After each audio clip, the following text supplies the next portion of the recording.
You are looking at Julian's pronunciation guide, where we look at how to pronounce better some of the most mispronounced words in the world, like this other curious word. But how do you say what you're looking for today?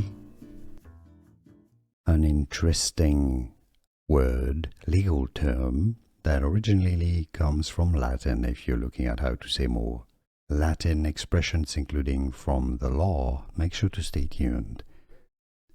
Now, of course, in Latin it would be said as nisi, okay, meaning unless.